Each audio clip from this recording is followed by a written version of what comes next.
Students, we will discuss about the important news. First news is regarding the former PM sir के perspective से है। हमारे country के former PM doctor Manmohan Singh ji, उनका death हुआ है, इसी वजह से वो न्यूज़ के अंदर हैं। स्टूडेंट्स, उनका जो टेन्योर था प्राइम मिनिस्टर पोस्ट के रिगार्डिंग में, उस दौरान में क्या वर्क उनके द्वारा कैरी आउट किए गए, उसके बारे में आपको जो बेसिक इन्फॉर्मेशन है वो ज़रूर से होना चाहिए। आप देखिए कि 10 ईयर का उनका प्राइम मिनिस्टर पोस्ट के रिगार्डिंग में रहे हैं डॉक्टर मनमोहन सिंह जी। उस दौरान में जो फॉरेन पॉलिसी के जो इंगेजमेंट कैरी किए गए थे हमारे कंट्री के द्वारा, उनको बेसिकली उन्हीं का जो नेम है मनमोहन डॉक्ट्राइन के नाम से जाना करते हैं। स्टूडेंट्स, हो सकता है आपसे PSIR अगर आपके पास में ऑप्शनल है, या हमारा जो GS पेपर सेकंड है उसके अंदर आपसे जो क्वेश्चन है वो पूछे जा सकते हैं कि 21 सेंचुरी का जो इनिशियल फेज है उस दौरान में मनमोहन डॉक्ट्राइन के द्वारा कैसे अदर कंट्रीज के साथ में हमारा इंगेजमेंट है उसको कैरी आउट किया गया। क्या आप देखिए कि हमारे जो नाइबर कंट्रीज है उनके साथ में जो रिलेशन है उसको आप क्रिटिकली वे में एनालाइज कीजिए मनमोहन डॉक्ट्राइन के थ्रू में। तो इस तरीके से आपसे जो क्वेश्चन है वो पूछे जा सकते हैं पेपर के अंदर में। तो बेसिकली स्टूडेंट्स, उनके टेन्योर का जो फॉरेन पॉलिसी के जो वर्क है उसके बारे में अगर हम डिस्कस करें, तो फॉरेन पॉलिसी के वर्क के अंदर में आप देखिए कि इंडिया और US के द्वारा जो सिविल न्यूक्लियर डील है उसको कैरी आउट किया गया था। आप देखिए कि उससे जस्ट पहले इंडिया के द्वारा जो न्यूक्लियर टेस्ट है वो कंडक्ट हुआ हमारे जो फॉर्मर प्राइम मिनिस्टर हैं अटल बिहारी वाजपेयी, उनके टेन्योर के दौरान में। स्टूडेंट्स, उनके टेन्योर के दौरान में जब न्यूक्लियर टेस्ट है, सेकंड जो न्यूक्लियर टेस्ट है मिशन शक्ति के थ्रू कंडक्ट किया गया था पोखरण के अंदर में, उसके बाद में इंडिया के अगेंस्ट में जो सैंक्शंस हैं वो लगा दिए गए थे काफ़ी सारी जो वेस्टर्न कंट्रीज हैं उनके द्वारा। और उसी के लेटर फेज के अंदर में आप देखिए कि जो मनमोहन सिंह जी हैं उनके टेन्योर के दौरान में आपको इंडिया और US का जो सिविल न्यूक्लियर डील है वो आपको देखने के लिए मिलेगा।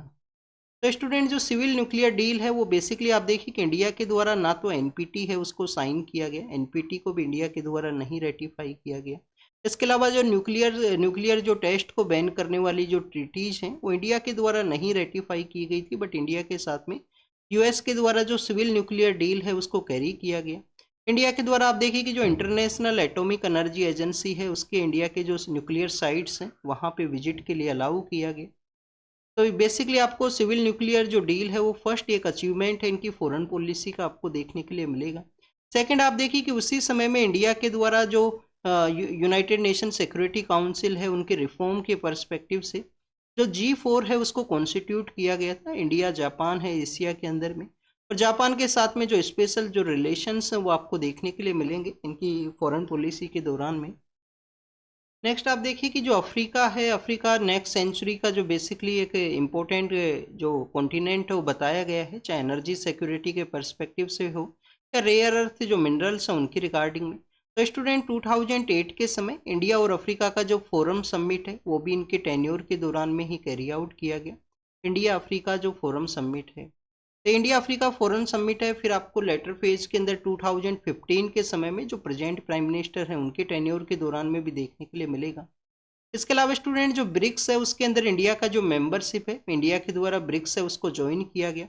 और भी आपको काफ़ी सारे जो डिफरेंट डिफरेंट ग्रुप्स हैं उसके अंदर इंगेजमेंट देखने के लिए मिलेगा इनका जो फॉरेन पॉलिसी है उस दौरान में।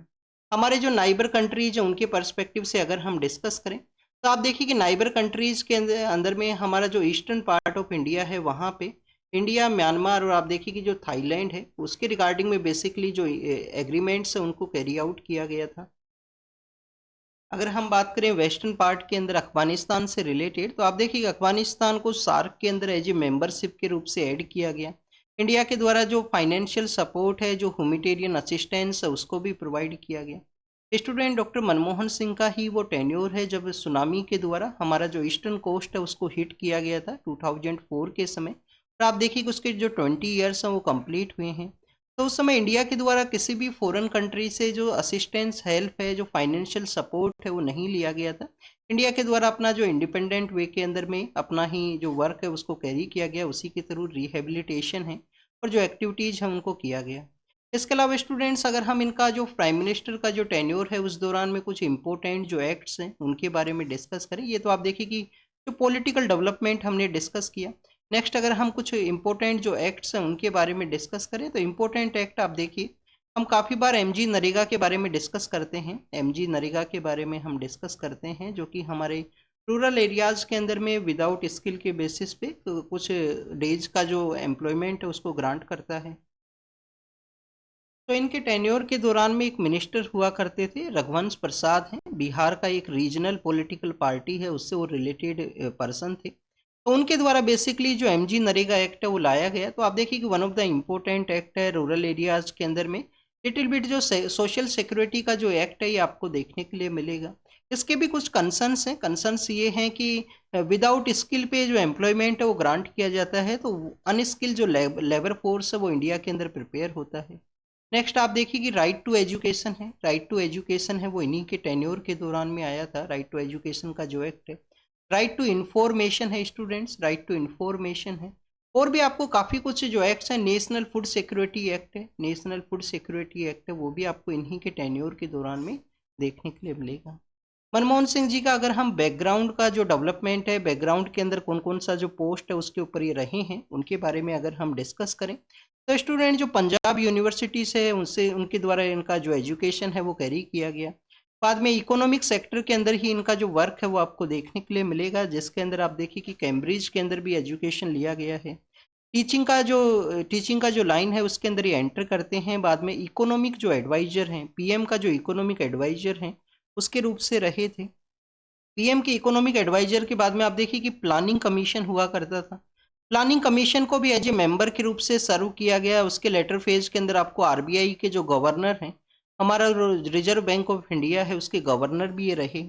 उसके गवर्नर के बाद में आप देखिए कि प्लानिंग कमीशन को एज ए उसकी जो डिप्टी चेयरमैन है, क्योंकि प्लानिंग कमीशन को हेड किसके द्वारा किया जाता था, प्राइम मिनिस्टर के द्वारा। और आप देखिए उसके जो डिप्टी चेयरमैन हैं वो रहे हैं। उसके बाद में स्टूडेंट्स आपको फाइनेंस मिनिस्टर देखने के लिए मिलेंगे, जो हमारे 1991 का जो एलपीजी रिफॉर्म्स के रिगार्डिंग में जो बजट है वो इन्हीं के द्वारा प्रपोज किया गया था।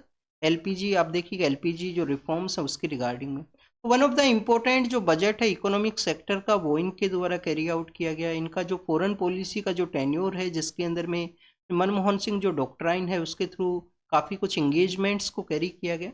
और टेन्योर के दौरान में आप देखिए कि ये आपको बेसिकली काफ़ी सारे जो लॉज हैं वो देखने के लिए मिलेंगे। तो यहाँ जो चिल्ड्रंस का जो सेक्सुअल ऑफेंस से जो प्रोटेक्शन का बात करते हैं, पॉक्सको एक्ट है। आप देखिए कि डोमेस्टिक वायलेंस का एक्ट है। काफ़ी सारे जो माइनॉरिटी कमीशंस हैं जो 2005-6 के समय उनको कॉन्स्टिट्यूट किया गया था हमारे कंट्री के अंदर में। तो ये इनका टेन्योर है। कुछ इनके जो लाइफ जो अचीवमेंट्स हैं उनके बारे में हमने डिस्कस किया।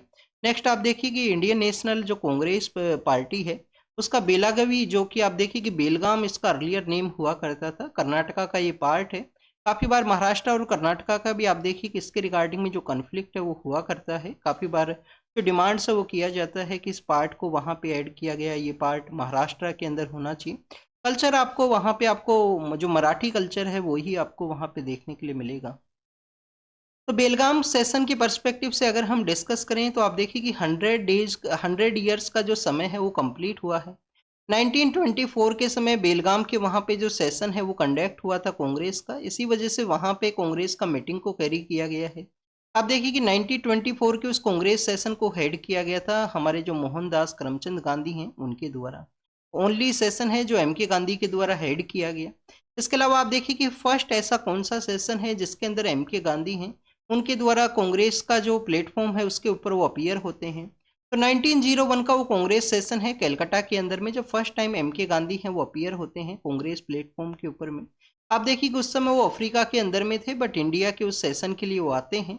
और उस समय उनके द्वारा बताया गया कि कैसे अफ्रीका के वहाँ पे जो इंडियन पर्सनस हैं उनको जो यहाँ पे सेकंड क्लास सिटीजन के रूप से ट्रीट किया जाता है। काफ़ी सारे जो हमारे वर्कर्स वहाँ पे गए हैं उनका बेटर वे के अंदर जो ट्रीटमेंट है, बेटर वे के अंदर में जो फैसिलिटीज़ हैं वो नहीं अवेलेबल हैं। तो आप देखिए कि कांग्रेस के द्वारा में फिर कंटिन्यूस अपना जो वॉइस है उसको रेज किया गया।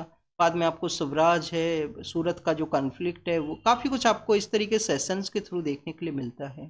नेक्स्ट आप देखिए कि आरबीआई का जो मॉनेटरी पॉलिसीज है उसके रिगार्डिंग में यहाँ पे डिमांड के पर्सपेक्टिव से प्री बजट जो डिस्कशंस है उसके अंदर फाइनेंस मिनिस्टर के द्वारा कुछ स्टेटमेंट दिया गया है। बेसिकली स्टूडेंट्स आपको एग्जाम के पर्पज से जो इन्फॉर्मेशन ये होना चाहिए, आरबीआई को जो मॉनेटरी पॉलिसी है, मॉनेटरी पॉलिसी कमेटी है, उसके थ्रू एक टारगेट हुआ करता है 4+-2 का वो टारगेट है। जिसके अंडर में जो इन्फ्लेशन है उसको कंट्रोल करना है। आप देखिए कि इन्फ्लेशन है वो हायर नहीं होना चाहिए, और कंटिन्यूस कंट्रोल करने का जो कोशिश है वो किया जाता है आरबीआई के द्वारा। रिसेंटली आप देखिए कि जो मॉनेटरी पॉलिसी कमेटी का मीटिंग हुआ था, तो जो सीआरआर है, कैश रिजर्व रेशियो, जो बैंक्स के द्वारा कैश के अंदर जो पैसा रखा जाता है उसको आप देखिए कि रिड्यूस किया गया था। कैश रिजर्व रेशियो को यहाँ पे रिड्यूस किया गया था आरबीआई के द्वारा मॉनेटरी पॉलिसी कमेटी के मीटिंग के अंदर में। क्या कैश रिजर्व रेशियो के ऊपर जो बैंक है उनको कोई प्रॉफिट यहाँ पे गेन होता है?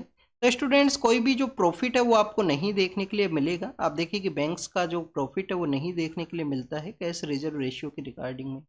नेक्स्ट अगर हम बात करें students, election commission of India के द्वारा 2024 के जो इलेक्शंस कंडक्ट हुए उसके रिगार्डिंग में आप देखिए कि जो जनरल इलेक्शन है उसके रिगार्डिंग में अपना जो यहाँ पे जो डाटा है वो बताया गया है। टोटल आप देखिए कि 10.58 जो लाख वोट्स हैं उनको रिजेक्ट किया गया था वोटिंग के प्रोसेस के दौरान में। 5 लाख के आसपास जो वोट हैं वो आपको देखने के लिए मिलेंगे। आप देखिए कि ईवीएम सेक्टर के अंदर में है जिनको कि रिजेक्ट किया गया। 5 लाख जो वोट्स हैं वो आप देखिए कि जो पोस्टल जो बैलेट्स हैं जिसके अंदर सर्विस वोटर्स के द्वारा वोटिंग को कैरी आउट किया जाता है, तो उन 5 लाख वोट्स को वहाँ पे रिजेक्ट किया गया। और भी यहाँ पे पर जो यहाँ पे जो पोलिंग स्टेशन है वहाँ पे बेसिकली कितने एवरेज वोटर्स हैं, तो जो कंप्लीट इन्फॉर्मेशन है वो प्रोवाइड किया गया है इलेक्शन कमीशन के द्वारा कंटिन्यूस अपने असेसमेंट डाटा के थ्रू। आप देखिए कि इलेक्शन कमीशन के बारे में जब भी हम डिस्कस करते हैं तो बेसिक इन्फॉर्मेशन आपको ये भी होना चाहिए। आर्टिकल 324 के थ्रू इसको सेटअप किया गया है। फ्री एंड फेयर वे के अंदर इलेक्शन है वो कंडक्ट करने का रेस्पॉन्सिबिलिटी है वन ऑफ द न्यूट्रल या इम्पोर्टेंट जो इंस्टीट्यूशन है हमारे कंट्री का आपको देखने के लिए मिलेगा। कॉन्स्टिट्यूशनल आप देखिए कि ये कॉन्स्टिट्यूशनल ये बॉडी है। स्टूडेंट, जो चीफ इलेक्शन कमिश्नर है उनका अपॉइंटमेंट प्रोसेस के बारे में भी आप देखिए कि रिसेंटली कुछ जो अमेंडमेंट्स हैं उनको कैरी किया गया था गवर्नमेंट के द्वारा। सुप्रीम कोर्ट के द्वारा सजेस्ट किया गया कि एक सिलेक्शन जो कमेटी है वो होना चाहिए चीफ इलेक्शन जो कमिश्नर है उनकी रिगार्डिंग में। 65 और 6 ईयर का जो टेन्योर है, 65 क्या तो एज होना चाहिए, क्या 6 ईयर का इनका टेन्योर कंप्लीट होना चाहिए। तो आप देखिए कि वो मैक्सिमम एज है वो भी आपको पता होना चाहिए। क्या कॉन्स्टिट्यूशन के अंदर इनका जो क्वालिफिकेशन है, जो रीअपॉइंटमेंट है या जो टेन्योर है उसके बारे में मेंशन है? तो स्टूडेंट्स, चीफ इलेक्शन कमिश्नर का जो कॉन्स्टिट्यूशन के अंदर में आप देखिए कि जो क्या क्वालिफिकेशन होना चाहिए, क्वालिफिकेशन के बारे में भी नहीं मेंशन है।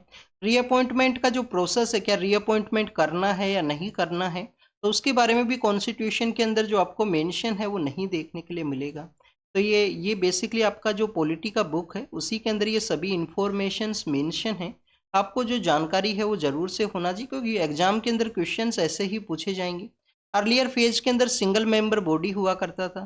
फिर आप देखिए कि हमारे यहाँ पे जो 61st कॉन्स्टिट्यूशन अमेंडमेंट एक्ट है जिसके थ्रू वोटिंग का जो एज है उसको रिड्यूस किया गया, 18 ईयर्स जो एज है वो कर दिया गया। उसके बाद में मल्टी मेंबर बॉडी बना दिया गया था इलेक्शन कमीशन को। फिर आप देखिए कि सिंगल मेंबर बॉडी बना दिया जाता है। फिर 73rd and 74th constitution amendment act के बाद में आपको जो मल्टी मेंबर बॉडी है वही आपको देखने के लिए मिलेगा।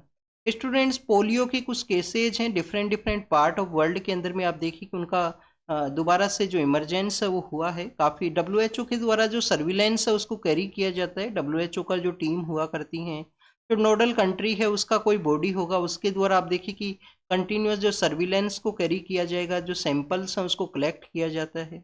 तो पोलियो के रिगार्डिंग में जो यहाँ पे इंफॉर्मेशन सामने आया है, कुछ यूरोपियन कंट्रीज हैं वहाँ पे भी, कुछ यूरोपियन कंट्रीज के वहाँ पे भी आप देखिए कि केसेज हैं वो सामने आए हैं। तो स्टूडेंट्स, बेसिकली इसके रिगार्डिंग में क्या यहाँ पे कैरी आउट करने का ज़रूरत है? आप देखिए कि जो प्रेजेंट समय में आपको ओरल जो पोलियो वैक्सीन है उसको कैरी आउट किया जाता है, उसी के रिगार्डिंग में कंसर्न्स को रेज किया गया है। बेसिकली एक साइंटिस्ट हैं, सेबिन नाम के वो साइंटिस्ट हैं जिनके द्वारा इस जो ओरल पोलियो वैक्सीन है उसको आप देखिए कि इंट्रोड्यूस किया गया था। तो यहाँ पे डिमांड ये है कि जो इनएक्टिव जो पोलियो वैक्सीन है उसको कैरी आउट किया जाए। जो यहाँ पे आप देखिए कि डिफरेंट काइंड ऑफ इनएक्टिव जो पोलियो वैक्सीन है उसको यूज किया जाए। तो उसी के रिगार्डिंग में ये कम्प्लीटली डिस्कशन है कि फिर से जो केसेस सामने आने लगे हैं, अफगानिस्तान और पाकिस्तान के वहाँ पे केसेस का प्रेजेंस हुआ करता था बट अदर कंट्रीज के वहाँ पे भी आने लगे हैं। तो बेसिकली इसको प्रॉपर वे के अंदर सर्विलेंस या डील करने का ज़रूरत है। जो ग्लोबल पोलियो एलिमिनेशन जो इनिशिएटिव है डब्ल्यूएचओ का, उसके थ्रू आप देखिए कि इसका जो वैक्सीन जगह प्रोसेस है उसको चेंज कैरी किया जाए। नेक्स्ट आप देखिए कि हमारे जो प्राइम मिनिस्टर सर हैं उनके द्वारा केन एंड बेतवा जो रिवर है, केन एंड बेतवा रिवर का जो इंटरलिंकिंग जो प्रोजेक्ट है उसको कैरी किया गया। तो स्टूडेंट्स, केन बेतवा के रिगार्डिंग में जो इन्वायरमेंटल वे के अंदर जो कंसर्न्स हैं उनको यहाँ पे रेज किया गया है कि आप देखिए कि उसके इसी प्रोजेक्ट के थ्रू एक यहाँ पे जो डैम है उसको भी कंस्ट्रक्ट किया जाएगा। डैम का जो नेम है वो क्या है स्टूडेंट? दोधन डैम है। दोधन डैम है जो कि केन रिवर के ऊपर बनाया जाएगा। और आप देखिए कि जो पन्ना जो टाइगर रिजर्व का एरिया है, पन्ना जो टाइगर रिजर्व है उसी के कोर पार्ट के अंदर में, उसी के जो इंटरनल पार्ट है वहाँ पे सिचुएटेड रहेगा। तो काफ़ी कुछ से जो ट्रीज है उनको कट किया जाएगा। इसके रिगार्डिंग में आप देखिए कि मेन एरिया है वो सबमर्ज हो सकता है इस डैम का जो कंस्ट्रक्शन है उसके रिगार्डिंग में। और भी काफ़ी सारे जो इकोलॉजिकल पर्सपेक्टिव हैं, इन्वायरमेंटल जो पर्सपेक्टिव हैं, उनके कंसर्न्स के बारे में डिस्कस किया गया है कि केन बेतवा के रिगार्डिंग में एनजीटी का जो रिपोर्ट्स है उसके अंदर बताया गया है डिफरेंट वे के अंदर में कि यहाँ पे काफ़ी बार माना जाता है कि बेतवा जो रिवर है उसके अंदर कम पानी है। बट आप देखिए कि यहाँ पे बोथ रिवर्स के अंदर में जो मानसून के दौरान में जो मोर जो वाटर है वो रिसीव हुआ सरप्लस सिचुएशन के अंदर में। तो क्या फ्लड का सिचुएशन यहाँ पे क्रिएट हो सकता है या नहीं हो सकता, इस तरीके के जो पर्सपेक्टिव है उसके रिगार्डिंग में भी यहाँ पे डिस्कस किया गया है। तो basically ecological and environmental perspective से इस प्रोजेक्ट का डिस्कशन है इस आर्टिकल के अंदर में। नेक्स्ट आप देखिए कि जो रेयर अर्थ मिनरल्स हैं उनके बारे में है। स्टूडेंट्स, हमारे कंट्री के द्वारा कंटिन्यूस जो चाइना है उसके ऊपर में आप देखिए कि हमारी कंट्री का आपको जो डिपेंडेंट है वो देखने के लिए मिलेगा। प्रेजेंट जो 21 सेंचुरी का जो समय है, प्रेजेंट जो समय है, आप देखिए कि क्लाइमेट चेंज भी आपको उसके जो डिफरेंट डिफरेंट एक्टिविटीज़ हैं वो समय समय पे देखने के लिए मिलती हैं। इंडिया आप देखिए कि जो कार्बन एमिशन है, इंडिया का जो कार्बन एमिशन के अंदर में थर्ड नंबर के ऊपर में आपको जो रैंकिंग है वो देखने के लिए मिलेगा। थर्ड नंबर पे जो कार्बन का जो एमिशन है वो कैरी आउट किया जाता है। तो समय है यहाँ पे जो एनर्जी सेक्टर है उसको डाइवर्सिफाई किया जाए, कम से कम यहाँ पे जो कार्बन का जो एमिशन है वो रहे हमारे कंट्री के अंदर में। तो बेसिकली आप देखिए उसी के रिगार्डिंग में जो रेयर जो मिनरल्स हैं उनका डिमांड है, रिन्यूएबल एनर्जी का जो एक्टिविटी है उसको भी कैरी आउट करने के पर्सपेक्टिव से। तो स्टूडेंट्स, इंडिया का जो रिन्यूएबल एनर्जी का जो रेयर मिनरल्स है उनका डिमांड है वो कंटिन्यूस आपको चाइना और इवन आप देखिए कि वेस्टर्न पावर कंट्रीज है वहाँ पे आपको देखने के लिए मिलेगा। बट कंटिन्यूस जो डिस्टरबेंस का जो सिचुएशन क्रिएट होने की वजह से काफ़ी बार इंडिया का जो आपको आप देखिए कि जो सप्लाई है वो डिस्टर्ब हुआ करता है। इंडिया के द्वारा स्टूडेंट जो सेंट्रल एशियन कंट्रीज हैं उनके द्वारा उनको कनेक्टिविटी को सेटअप करने के पर्सपेक्टिव से कनेक्ट सेंट्रल एशिया का एक इनिशिएटिव भी आपको देखने के लिए मिलेगा। आप देखिए कि जो कजाकिस्तान नाम का जो कंट्री है वहाँ पे टोटल जो 17 रेयर अर्थ मिनरल्स हैं उसके अंदर 15 जो रेयर अर्थ मिनरल्स हैं उनका प्रेजेंस आपको कजाकिस्तान के वहाँ पे हुआ करता है। तो इंडिया के द्वारा क्यों अपना जो जो कनेक्ट सेंट्रल एशिया जो पॉलिसी है उसको एक मेन थीम रखते हुए इन कंट्रीज के साथ में जो रिलेशन है उसको बूस्ट किया जाए। इंटरनेशनल जो नॉर्थ साउथ ट्रांसपोर्ट कॉरिडोर है उसका भी आप देखिए कि इंडिया यहाँ पे पार्ट है। और कजाकिस्तान के जो पॉलिटिकल लीडर हैं उनके द्वारा रेयर अर्थ मिनरल्स को आप देखिए कि न्यू ऑयल का जो नेम है वो भी दिया गया। तो इंडिया का सेंट्रल एशिया का जो पॉलिसी है उसके बारे में है। इंडिया का COP29 के अंदर में जो टारगेट है 50 गीगावाट जो रिन्यूएबल एनर्जी है उसको प्रोड्यूस किया जाएगा, तो उनको फुलफिल करने के रिगार्डिंग में ये जो बेसिकली जो रिलेशंस है उनको बूस्ट करने का ज़रूरत है। नेक्स्ट अगर हम बात करें स्टूडेंट्स, असिस्टेंट जो डाइंग है उसके लीगलाइज प्रोसेस के बारे में है।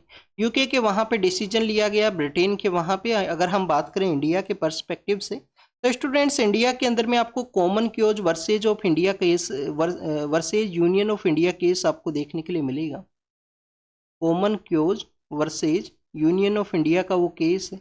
उस केस के अंदर क्या डिस्कस किया गया स्टूडेंट? डिस्कस यही किया गया कि किसी पर्सन का अगर वेजिटेटिव स्टेट के अंदर है तो आर्टिकल 21 के थ्रू उसको राइट है, जो आर्टिकल 21 है उसके थ्रू उस पर्सन को राइट है, right to dignified die with the dignity.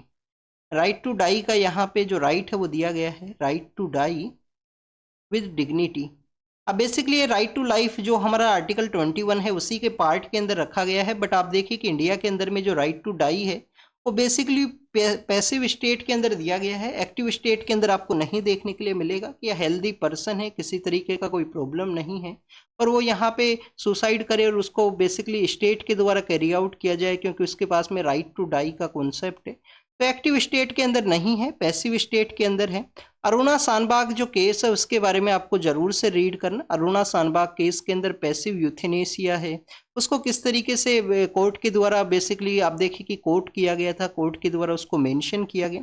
तो अरुणा शानबाग केस के बारे में आपको रीड करना है कि अरुणा शानबाग जो केस है वो क्या है। नेक्स्ट आप देखिए कि अरुणा शानबाग केस तो काफी बार आपको जो डेथ पेनल्टी है, जो हीनियस क्राइम है, उसकी रिगार्डिंग में भी आपको काफी बार डिस्कशन के अंदर मेंशन रहा करता है। नेक्स्ट अगर हम बात करें students, vegetative state and life support है उसको विड्रॉल कर लिया जाता है उस समय जो राइट टू डाई का ये कॉन्सेप्ट है आर्टिकल 21 के अंडर में। गवर्नमेंट के द्वारा भी आप देखिए कि समय समय पे अपना जो पॉलिसी है उसका गाइडलाइंस को दिया गया है। फिशिंग का जो सेक्टर है उसके बारे में है। फिशरीज के अंदर में आप देखिए कि लास्ट 10 ईयर के अंदर इंडिया का जो फिशरीज का जो सेक्टर है उसके अंदर 83% जो प्रोडक्शन है वो यहाँ पे इंक्रीज हुआ। 3 करोड़ के आसपास आपको जो फिशिंग का जो सेक्टर है उसके अंदर जो फिशरमैन्स हैं, जो फिशिंग जो फार्मर्स हैं वो आपको देखने के लिए मिलेंगे। स्टूडेंट्स हमारे यहाँ पे जो मेनली जो फिश का जो एक्टिविटी कैरी आउट किया जाता है वो आपको इनलैंड देखने के लिए मिलता है। आप देखिए कि हमारे जो रिवर हैं, जो पोंड का जो एरिया है वहीं पे ही जो आपको ओशियन का जो फिशिंग है, आउटलैंड का जो ओशियन का जो फिशिंग है वो काफ़ी कम उसका कंट्रीब्यूशन है। तो बेसिकली 75% जो कंट्रीब्यूशन है वो हमारा इनलैंड फिशिंग का है। सेकेंड लार्जेस्ट आप देखिए कि इंडिया एक्वा कल्चर के प्रोडक्शन के अंदर में है। गवर्नमेंट के द्वारा कौन सा यहाँ पे स्कीम चलाया गया, पीएम मत्स्य, प्रधानमंत्री मत्स्य संपदा योजना। मत्स्य संपदा योजना के अंदर में क्या है, जो फिशरमैन है उनको आप देखिए कि जो यहाँ पे जो उनको सपोर्ट के रिगार्डिंग में जो केंद्र हैं, कुछ यहाँ पे सेंटर्स हैं उनको डेवलप किया गया है, जिसमें मत्स्य सेवा केंद्र है, सागर मित्रा है, सागर मित्रा का जो एरिया है। तो स्टूडेंट्स ये कुछ मत्स्य संपदा का जो यहाँ पे जो एक्सटेंशन सर्विस है जो इसके प्रोडक्शन को बूस्ट कर सके उसके बारे में हमने डिस्कस किया। आप देखिए कि मत्स्य के बारे में हम यहाँ पे डिस्कस किए हैं। जब हम बेसिकली महाजनपदा के बारे में डिस्कस किया करते हैं तो मत्स्य जो महाजनपद है वो कहाँ पे हुआ करता था और उसका जो हेडक्वार्टर है, जो कैपिटल है वो कौन सा हुआ करता था। तो ये आपको रीड करना है, आपका होमवर्क है, कमेंट सेक्शन के अंदर जरूर से बताना। आप देखिए कि वीर बाल दिवस है, उसी दौरान में हमारे जो प्रेसिडेंट मैम के द्वारा जो बाल पुरस्कार हैं, जो चिल्ड्रंस को डिफरेंट डिफरेंट कैटेगरीज के अंदर अवार्ड दिए जाते हैं उनका ब्रेवरी के रिगार्डिंग में, सोशल वर्क के पर्सपेक्टिव से उन चिल्ड्रंस को ये अवार्ड है वो दिया गया है। बाल पुरस्कार के पर्सपेक्टिव से अगर हम डिस्कस करें तो आप देखिए कि गुरु गोविंद सिंह के जो सन है उनका जो क्रेज है, उनका जो बेसिकली जो सुप्रीम सेक्रीफाइस जो उनके द्वारा कैरी आउट किया गया उसके पर्सपेक्टिव से वो है। स्टूडेंट्स अफ्रीकन कैट के बारे में है, उसका एक स्मगलिंग है उसको रोका गया है बीएसएफ के द्वारा। अफ्रीकन कैट जो कि आप देखिए कि अफ्रीका के वहाँ पे मिला करता है। इंडिया का जो वेस्टर्न पार्ट है राजस्थान गुजरात, राजस्थान है गुजरात है, जो ड्राई एरियाज हैं वहाँ पे भी इसका प्रेजेंस है अफ्रीकन कैट का आपको देखने के लिए मिलेगा। आईयूसीएन के अंदर में आप देखिए कि इसको लिस्ट कंसर्न का जो कैटेगरी है उसके अंदर रखा गया है, अभी उसका स्मगलिंग है वो रोका गया। नेक्स्ट आप देखिए कि पीएम सर के बारे में है, पीएम सर के द्वारा कुछ मेंशन किया गया है यहाँ पे स्किल जो एजुकेशन है, स्किल एजुकेशन को कैसे प्रमोट करने का जरूरत है, जिससे कि यहाँ पे जो आप देखिए कि कंप्लीटली जो ओवरऑल डेवलपमेंट है उसको स्पीड अप वे में कैरी आउट किया जा सके। तो उनके उनके द्वारा एक स्पीच के अंदर वो मेंशन किया गया। वर्ल्ड के पर्सपेक्टिव से अगर हम डिस्कस करें साउथ कोरिया के बारे में है, इम्पीचमेंट के पर्सपेक्टिव से है यहाँ पे। नेक्स्ट आप देखिए कि जो रसिया के द्वारा जो अटैक्स हैं वो कैरी आउट किए गए हैं central part of that Ukraine के वहाँ पे, तो उसका डिस्कशन है। और स्टूडेंट्स इजराइल के द्वारा यमन के द्वारा आप देखिए कि यमन के अंदर होती रेबल्स हैं, यमन के होती रेबल्स के द्वारा अटैक किया गया था इजराइल के वहाँ पे। अब इजराइल के द्वारा भी यमन का जो कैपिटल है सना, वहाँ पे जो अटैक्स हैं वो किए गए हैं। नेक्स्ट अगर हम बात करें पाकिस्तान के बारे में है, पाकिस्तान के आप देखिए कि फॉर्मर जो पॉलिटिकल लीडर हैं इमरान खान, उनके जो सपोर्टर्स के द्वारा वायलेंस किया गया था उसी के रिगार्डिंग में यहाँ पे जो पर्सन्स हैं उनको चार्ज किया जाएगा, पाकिस्तान के पर्सपेक्टिव से है। सीरिया के द्वारा आप देखिए कि सीरिया के द्वारा जो उनके फॉर्मर जो पॉलिटिकल लीडर हैं बशर अल असाद, उनका जो मेजरली जो स्ट्रॉन्ग होल्ड का एरियाज है वहाँ पे जो अटैक्स को कैरी किया गया। अजरबैजान के अंदर जो प्लेन क्रैश हुआ है, अजरबैजान का प्लेन जो बेसिकली कजाकिस्तान के वहाँ पे क्रैश हुआ है उसके बारे में है। कैस्पियन सी के साथ एरिया है वो शेयर करते हैं, अजरबैजान है, कजाकिस्तान है वो। तो basically students this is all the information related to the today's newspaper. आप इसको रीड कीजिए, रिवाइज कीजिए। आपके 2 होमवर्क हैं यहाँ पे, मत्स्य जो किंगडम है उसका जो कैपिटल एरिया है, कहाँ पे हुआ करता था मत्स्य किंगडम, और आपको अरोना शानबाग जो केस है उसके बारे में रीड करना है। तो thank you students, thank you very much.